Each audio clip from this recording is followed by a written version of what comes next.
obviously being someone from Lingnan, I was roped into helping with the organization of this. And it's maybe in return for my labors that I was given this privilege of coming to speak here.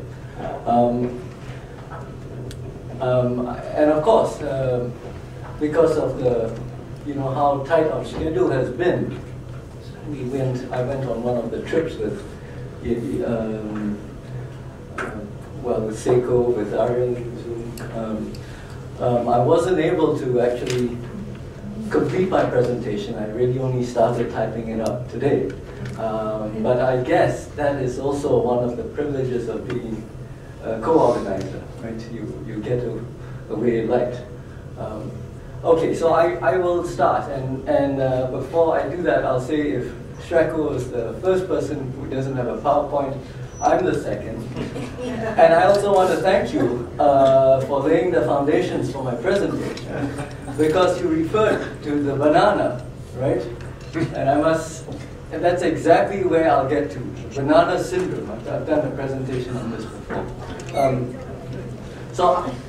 Another thing, I don't know if I'm supposed to be in this panel, because here we're talking about intellectuals in the tradition of popular revolt. We'll find some relevance for my presentation and then see the connections maybe as I speak. Because my presentation is not complete, I will write and then suddenly I'll end quite abruptly. But I see the purpose, or my purpose here, as to throw out some questions, and maybe perhaps we can have a useful dialogue. So the title of my presentation is Colonialism, Eurocentrism, and Sustainability. The reason why I chose this topic is primarily because I looked at the name of the forum. Right? This conference is called South-South Forum for Sustainability. And I wanted to point out that we cannot talk about the South without talking about colonialism, obviously.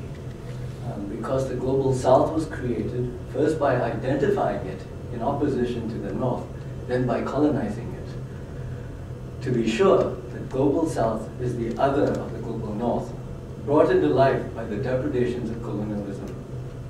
And as Ariel pointed out this morning, the global South includes not just third world peoples, but all who engage in regenerative labor all over the world.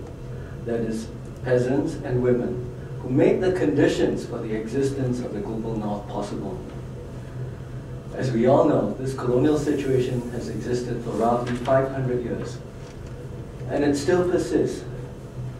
So let us not forget that when we talk about the global South, we are talking about an institutional outcome that has resulted from an ongoing act of expropriation, of colonization, of displacement. Perhaps classical colonialism, by way of physical territorial occupation, has gone out of fashion after World War II, of course with the exception of the United States.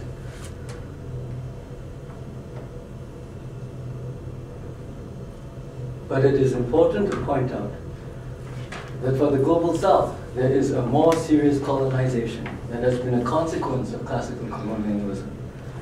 As Fanon and Ashish Nandi have argued, it is the colonization of the mind, psychological colonization, that is perhaps the most pernicious of all colonizations. For the most part, what we in the global South consider to be the good, the true, and the beautiful.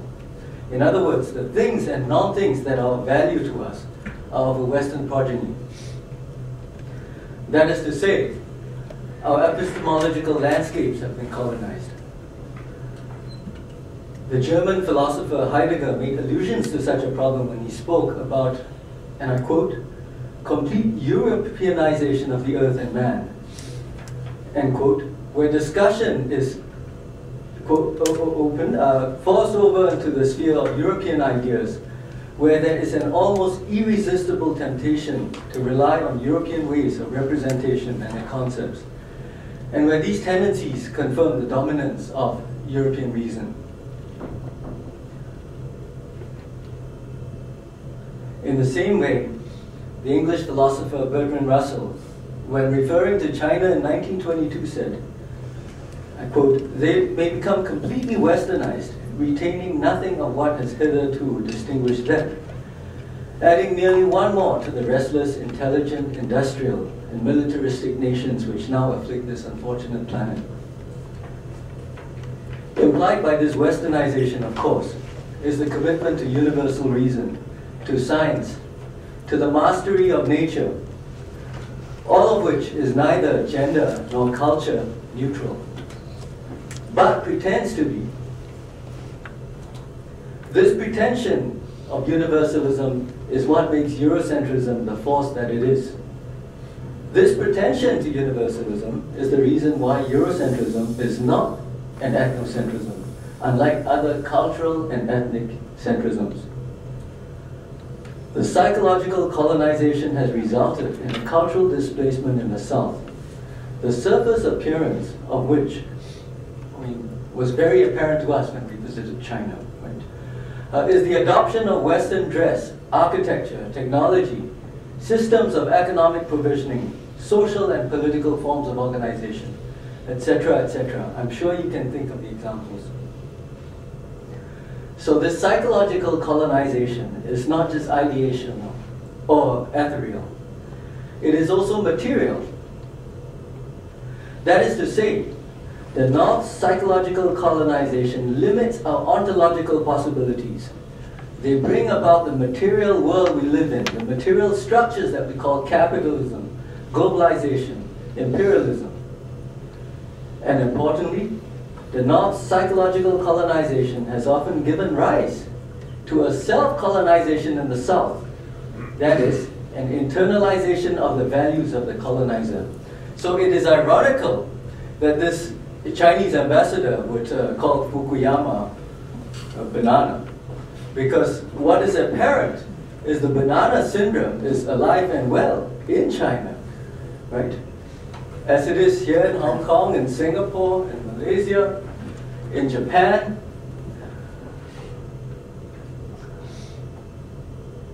So we end up with a paradox in which the values of the global North are unconsciously as well as consciously being perpetrated in the global South.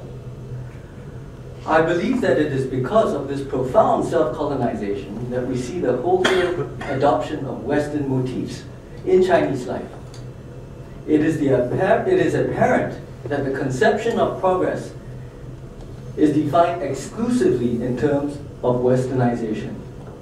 And insofar as this desire to follow the West is unself-conscious in the South, we end up reproducing and partaking of the exploitation and social injustices to which the South was itself subjected in the first place.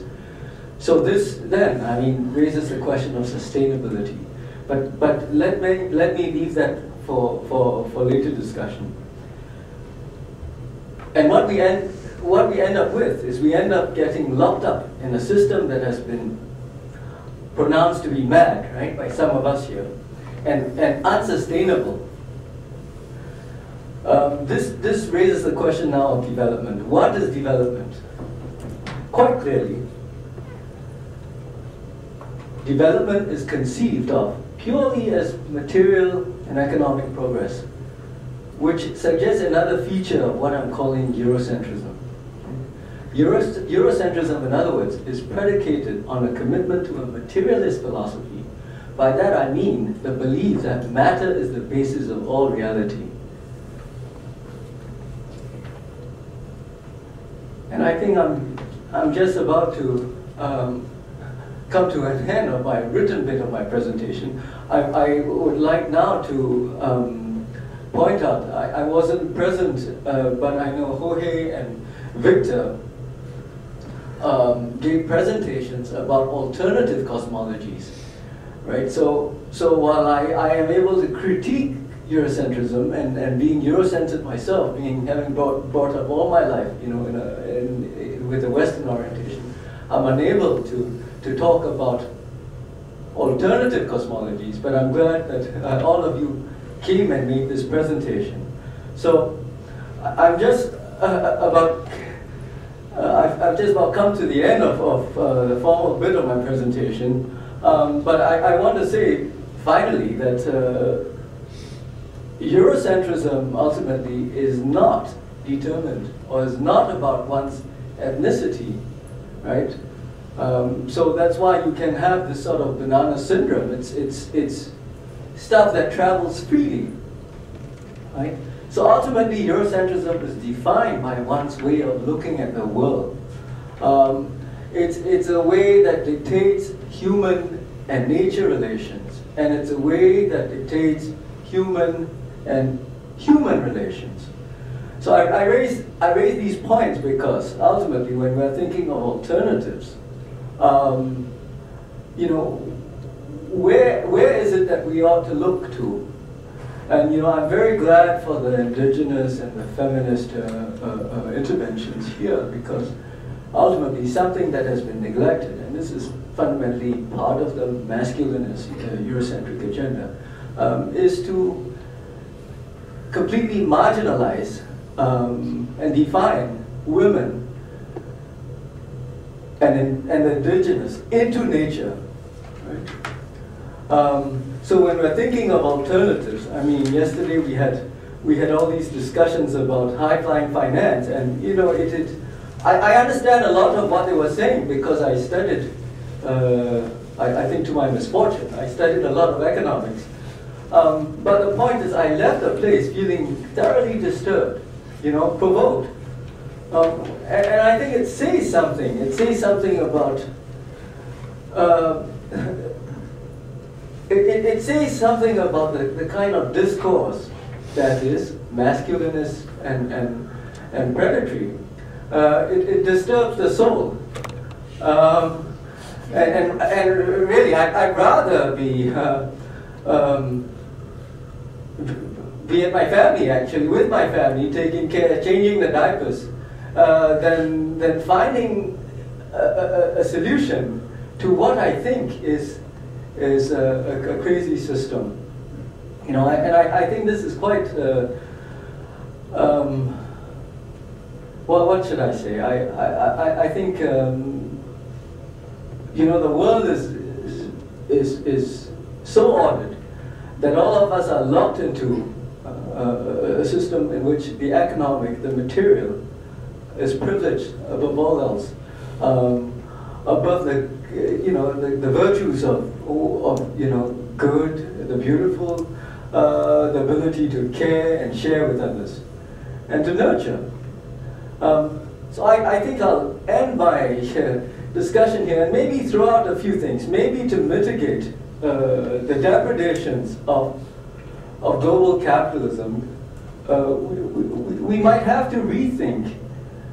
Okay, and I got this, I started thinking about this all throughout yesterday, because this was a constant theme. We might have to rethink the institution of property, right? Property is now seen as an institution that secures, or that serves as a the ownership of property is believed now, is believed to accrue to its owner, I mean the returns that derive from it, right? Whether or not it serves a useful function, right? And I believe that this cannot have been the original purpose of property, right? I think property had to serve a social function. And here we no longer question that. As long as we own something, and you know, in 6 months, due to speculative forces, the value of property appreciates. You know, we feel completely entitled. So you have the wealthy then accumulating wealth and just sitting on it, whether they do anything with it or not, and expecting a return. Now that is something that I don't see being called into question at all.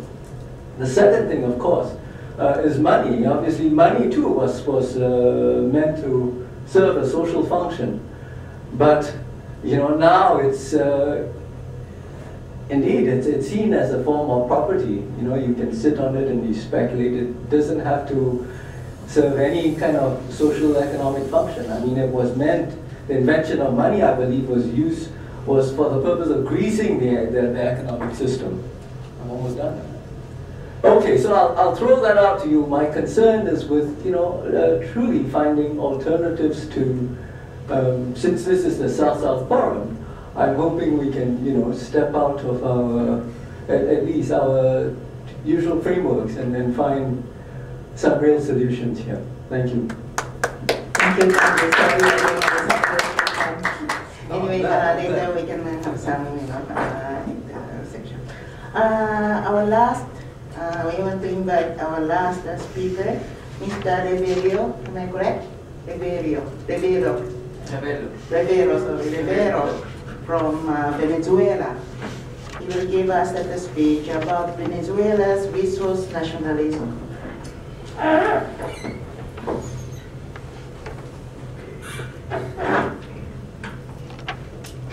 Okay, thank you very much.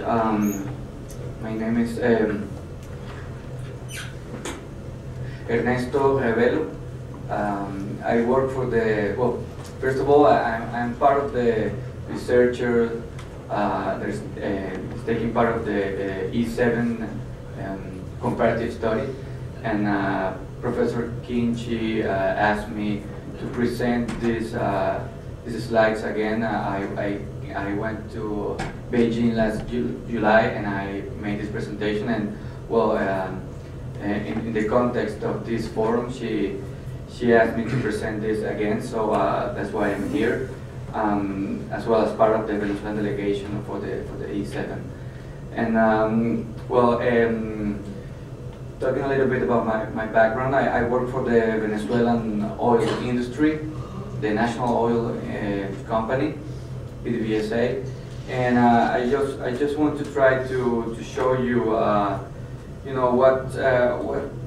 what Venezuela have done regarding the use of the oil resources in terms of what my friend Tung-yi was telling us before about using the money for social function. Here I'm gonna talk about money, and forgive me if I'm gonna be so technical, and because I'm gonna talk about the oil industry in Venezuela. But at the end, what we'll try to make the point here, is the use of money as a social function, especially as opportunity for development. Okay,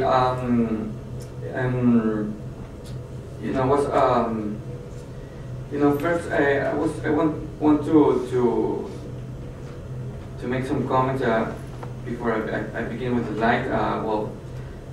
Recently, for the past since early 2001, some countries have expanded their government take from oil and gas producing fields, applying less favorable tax regimes for international investors, but evolving over time to be able to generate greater revenue for the nation. In the case of Venezuela, all regimes were replaced and gave rise to the creation of joint ventures and modification in tax regimes. Some studies done show that worldwide show that between around $260 trillion are transferred from international oil companies to governments. So the intention of this presentation is to show the positive impact on the Venezuelan economy after the implementation of our new hydrocarbon organic law and the new fiscal terms in the oil activity, which has granted more control by the state over profitability in the oil industry. So, in this slide we can see that yesterday, around 1970, 7 international oil companies control the petroleum international market, as you can see over here, and those companies were called Seven Sisters. Today, 7 national oil companies have control of the international oil market. We can see right here, how the oil market has evolved from international oil companies to national oil companies. And right now we try to say that we have seven titans, because the national oil companies have become major players in the international oil market at the beginning of the 21st century. And that is thanks to the rise of resource nationalism and OPEC activism. There has been a major shift in control of reserve and production of both crude oil and natural gas from the international oil companies to the national oil companies. Okay, nowadays in an energy asymmetry context, we can see how the national oil companies, especially the OPEC national oil companies, control around 75% of the world proven reserves. So that's why these the OPEC member countries are so important actors in the petroleum international markets. And as you may know, Venezuela is part of the OPEC. So a good example of the energy asymmetries around the world is shown in this image. We can see how the northern part of the world, represented by the developed economies, consume more energy in detriment of the south, and that's why here I choose this image. You can see a strong north and a weak south in terms of energy use, and in terms of energy consumption. So, and then we all know the negative impact on poverty and development that imply not having energy at all. Well, in this context, Venezuela is a global energy player, and the strategic importance of our oil is clear enough. As you can see right now, Venezuela has the most amount of proven oil reserve in the world, around 296 billion of barrels of proven oil reserve, and most of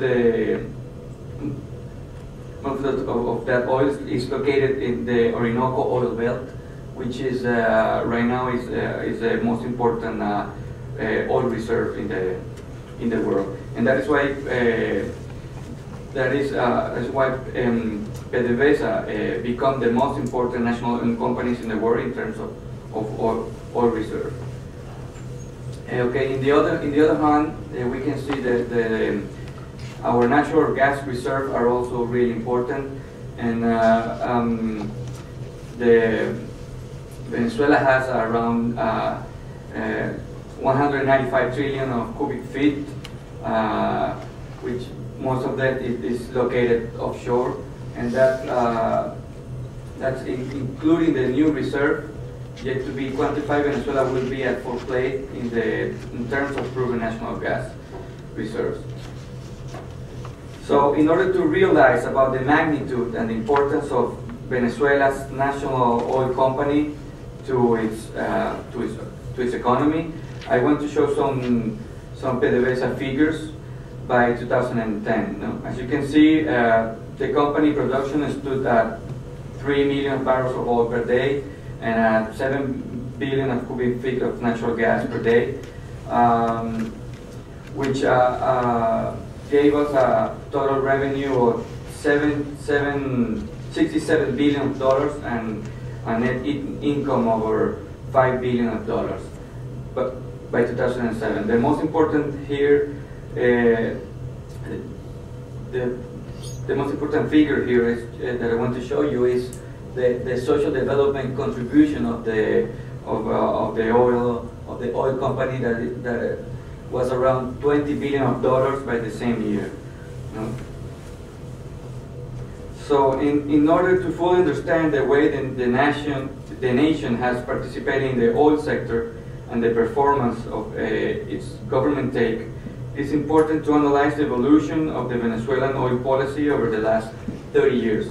Okay. In the early 70s, in June 1975, the Hydrocarbon Activities Nationalization Law was enacted, under which the state set prices for byproducts and transportation rates and took direct part in the development of the domestic oil market. The day after, August 30, 1975, the Venezuelan Oil Company was created.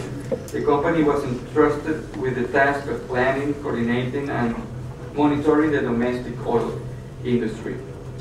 Then, during the 80s, the Venezuelan oil policy focused in the internationalization of the oil activities by purchasing several refineries in Europe and the US, which was the preamble for the oil opening plan that would take place a decade later.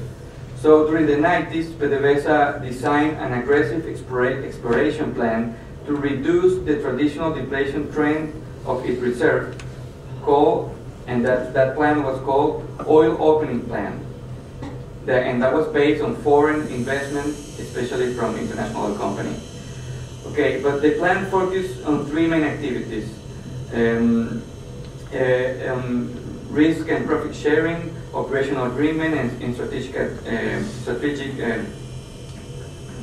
association. But as for the tax system, in the case for the strategic association, only the payment of a royalty at 1% rate applied.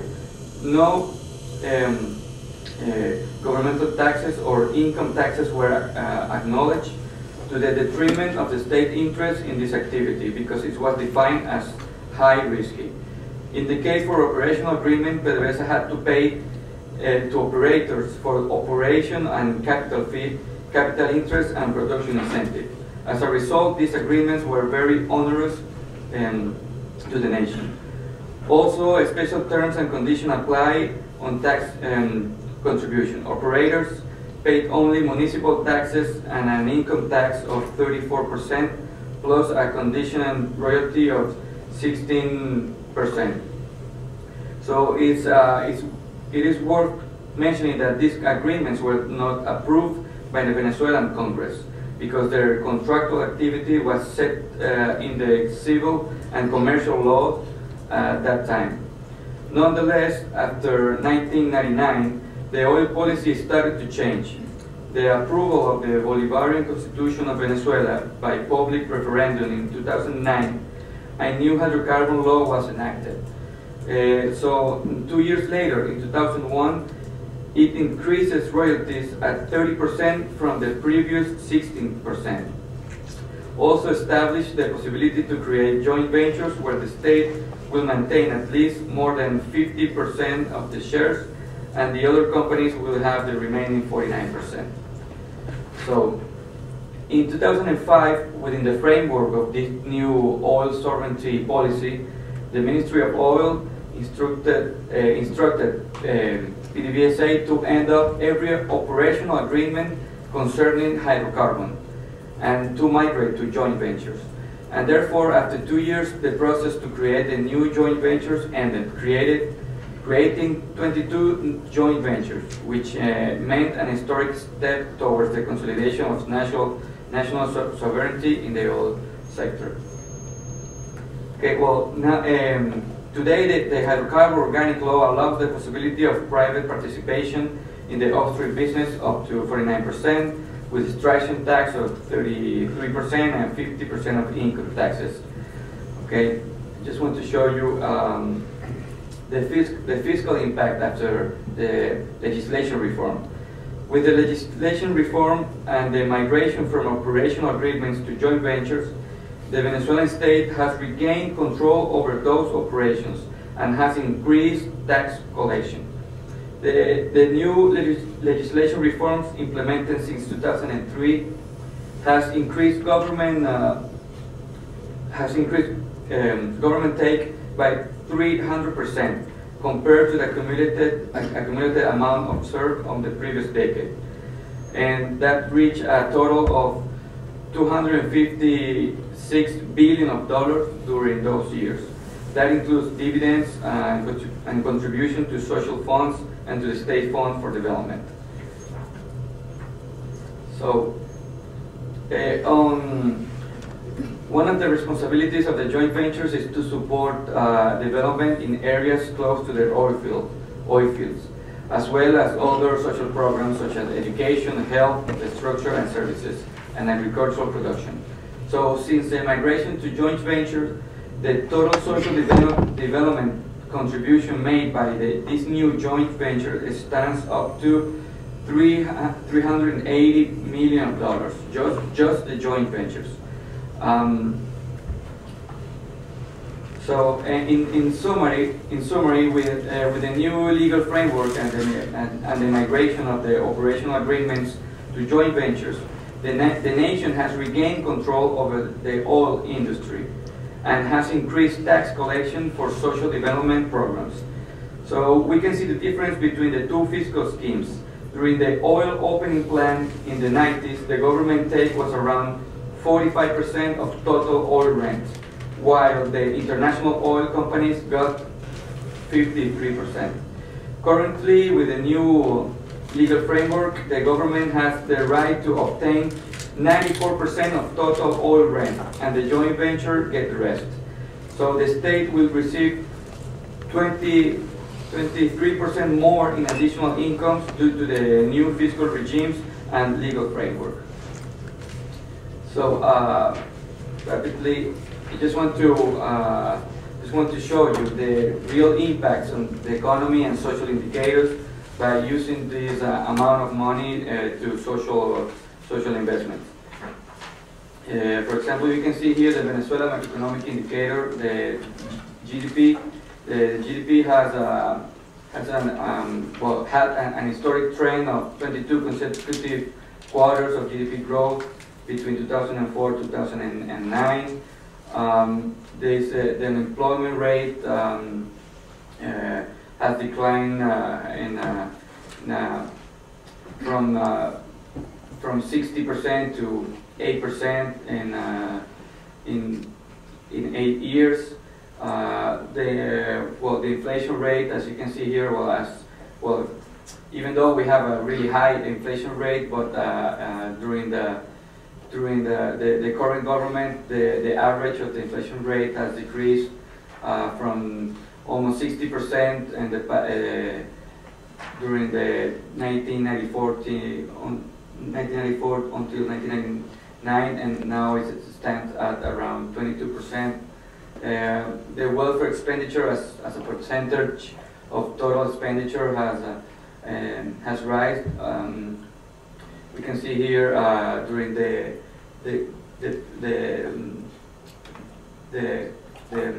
presidency of Rafael Caldera was around 47%, and right now during the presidency of Hugo Chavez, the welfare expenditure is around 60% of total expenditure. The Human Development Index has shown also, you can see here, important rise of the Human Development Index. The Gini coefficient shows the more equal income distribution among households. And the percentage of people on poverty condition has declined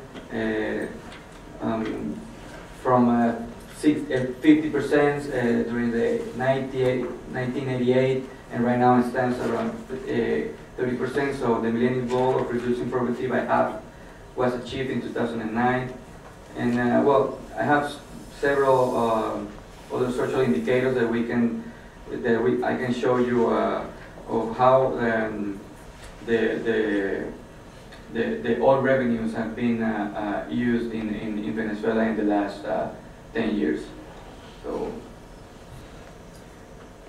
that's it. Thank you very much. Thank you very much, Revelo.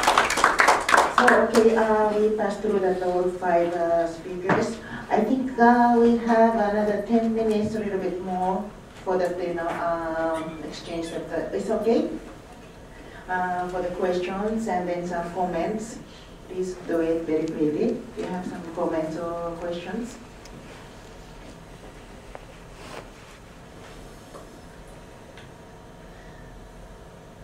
not somebody who didn't finish that, your presentation because I was so strict on the 15 minutes.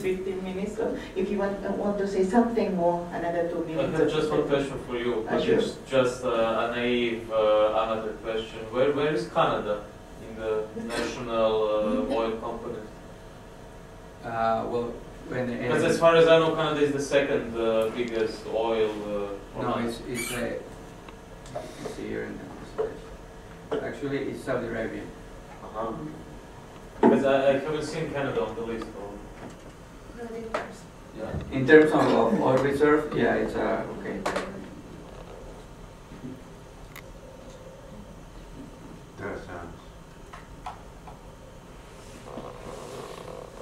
Right here, Canada is at 3rd place. Right here. Yeah, it's tar sands, but tar sands is unconventional oil. So it's more like it's not conventional oil. It's kind of like a hydrocarbon that is stuck around the rock. So the exploration scheme, in order to produce oil from that, is different. So it's more like mining, and then they have to by chemical process they turn that into conventional oil, and it's called synthetic oil. So but in terms of proven reserve, Canada is at 3rd place. Yes. Okay, Kimchi. I'd like to just explain why I've invited Emesto to come to this panel, because I think Emesto gave us all the details about the nationalism. But then I think with the fact that there could be this change is based on a lot of the popular revolt, but then not so much on from the intellectuals, but it's more from from the slums, that put Hugo Chavez into power. And so, of course, the media would put a lot onto the charisma of Chavez, but I think we have to bear in mind that he's got this popular support. And then the fact that they were able to take the revenue to support other work, such as what Alida in the morning was saying, facilitating all this flow of exchanges on medical staff, on educational teachers, etc. But then, actually, one question I would, so that's why I thought it would be interesting for Emesto to come into this panel to give us some of the inputs. But then Venezuela is also still under Chavez. I think there is still a lot of resistance from the more conservative intellectuals. I think the intellectuals, on the whole, they are for the opposition of for the oppositions. So how would you say? Can you tell us a bit more about the situation now? Okay. First of all, I would like to divide that comment. When people talk about intellectual, I mean, there's a lot of mainstream intellectual, and then more left-wing intellectual. But those mainstream intellectuals, those are the ones that have the media coverage. And then you have a lot of intellectuals that are with the government, but those aren't the ones. I mean, they don't have media coverage at all. But still, they are there. They organize people. They are the ones that they participate during the debates. In the slums, even in the middle class.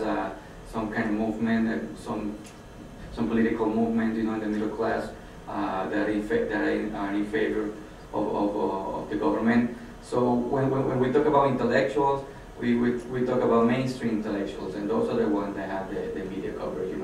That you can read them, on the news, on the news papers, on the magazines, or you can see them on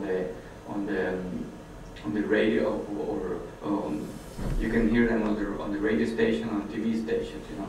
But because at the end, the media, again, I believe the media is the main opposition political party in Venezuela.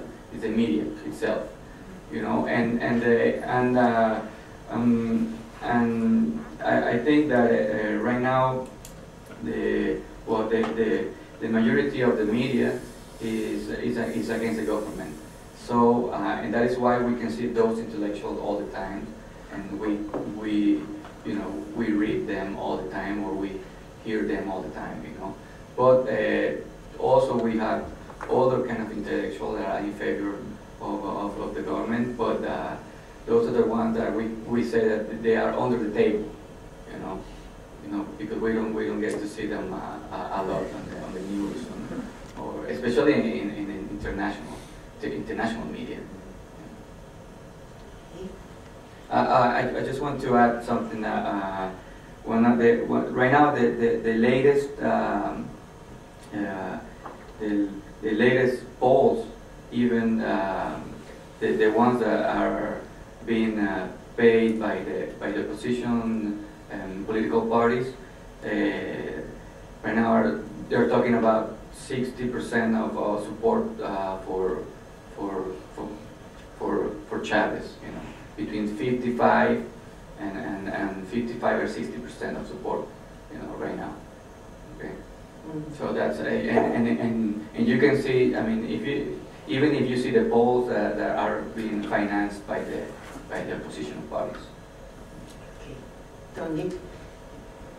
If no one else, well, I'm interested because I mean, obviously Venezuela represents some sort of resistance from the south against the north, but it doesn't fundamentally change the logic in a sense that this is really industrial modernization, right? And I'm just curious to know if there's anything other than this form of resistance. You know, in other words, can you resist modernity by other means? And I always look, you know, I think the values of, you know, indigenous peoples are, you know, terrific, but you are withstanding, you know, an assault of, I don't know, it's another value system which is completely predatory. And I wonder what the response is. You know, can we resist, meaning the North, only if we had resources and we had someone like Chavez? I just build on that a little bit too. I mean, well, two questions. Are the indigenous people actually included in the figures about the increase in standard of living that you find with petroleum? And first question. Second one, when you calculate that standard of living, I mean, do you use ecological indicators like the longer term erosion costs of clearing, which is associated with mining, or perhaps some degree of global warming, which your nation would be responsible for? I mean, it's a long-term projection, but despoliation of water bodies and so forth. So, two questions. You know, one, is the cost of living immediate in terms of, yes, health, housing, so forth, but are you factoring in those longer-term ecological costs? And second thing, are indigenous people actually included as citizens in the improvement of living standard?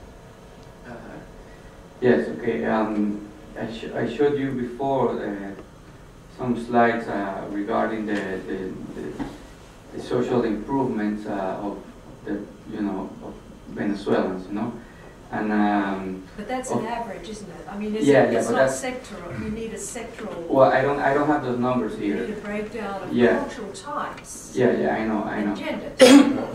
Yeah, but I guess just I don't have the figures You know, when if you break these numbers and then you show the numbers by economic sector or by ethnic sectors, you know. But in a general way, all these numbers have been approved by international, by the UNESCO, by the UN, by the UNPD, and regarding the indigenous people, since the last since Chavez is in the government, the Congress have passed several laws in favor of indigenous, and specifically the participation of indigenous people in the political decisions. Even in the past, there wasn't any indigenous people in the Congress. Right now, we have several, you know, and that's something new. And I don't recall right now the different laws that have been passed. But I can, well, as soon as I get back to Caracas, and if I have your email, I can send you a couple of papers or that talks about that, because it's really interesting that subject. But because I am in the oil industry, I don't have those numbers, you know, and I'm not into those kind of subjects. But some friends, friends that are in the economic spheres know those kind of subjects, you know. And the other question regarding well, you mentioned well, as you can see here, the standard way of living measured by the Human Development Index, by the Gini coefficient. I have another. Well, I don't have the slides here, but regarding the accessibility to water, you know, it's around 95% of total population. And the other question regarding the ecological impact of the oil industry. Well, we know that the oil industry is responsible for the emission of the CO2 emission, but in the case of this exploitation of the reserve, can be really harmful for the ecological system. But even though we're trying to have really to have a high standard of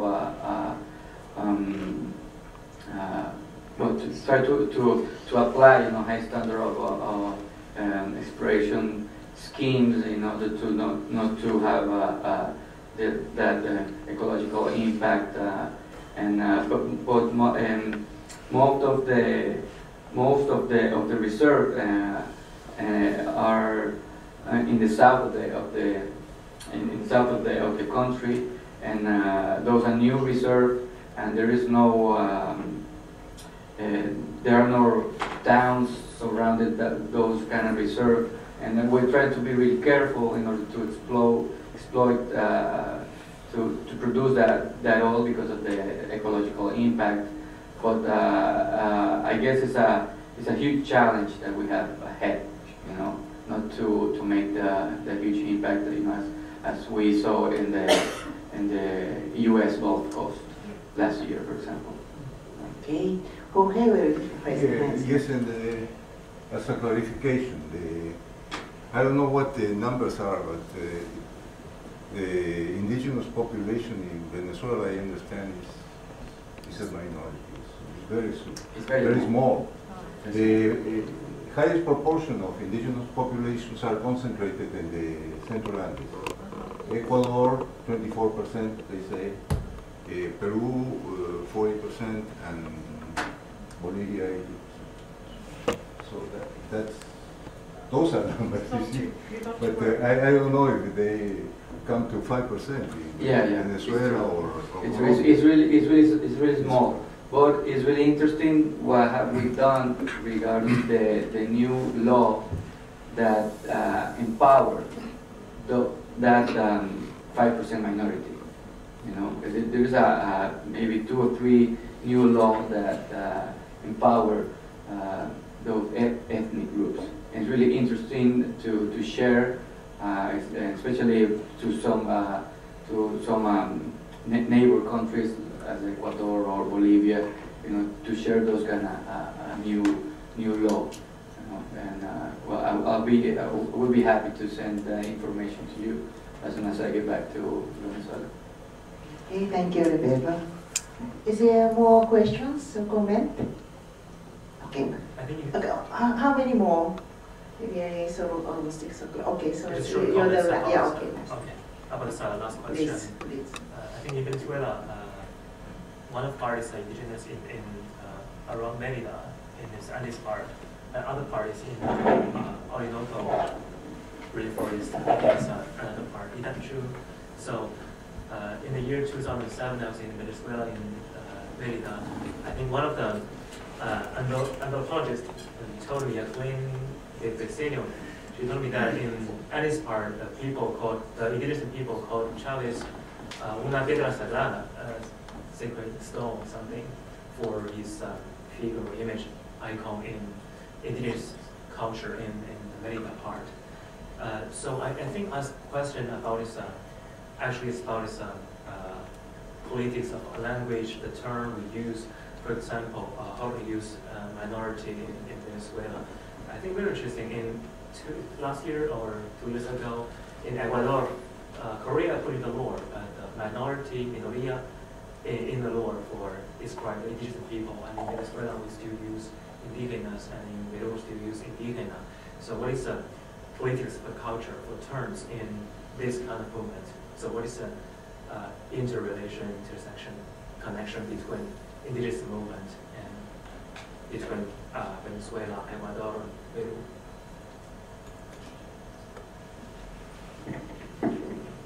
I just want I just remember that we have a ministry for the indigenous people, something that we didn't have before Chavez, you know, and that through that ministry there's a lot of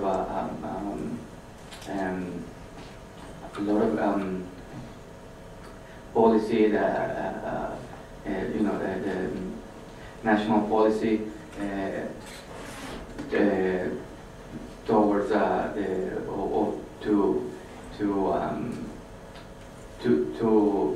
trying to well, we have through that ministry of indigenous people, the government has done a lot of policy to trying to preserve those kind of communities in the south of the country, you know, and so on. Okay, so shall I close this session at this moment? So thank you for all the speakers and then the participants. どうもありがとうございました。Thank you.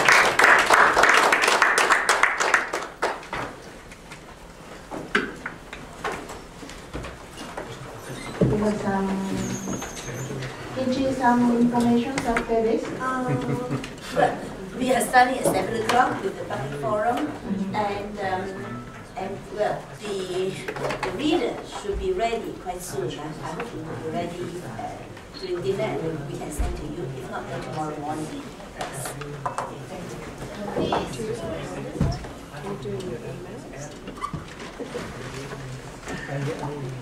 Nobody's maybe from previous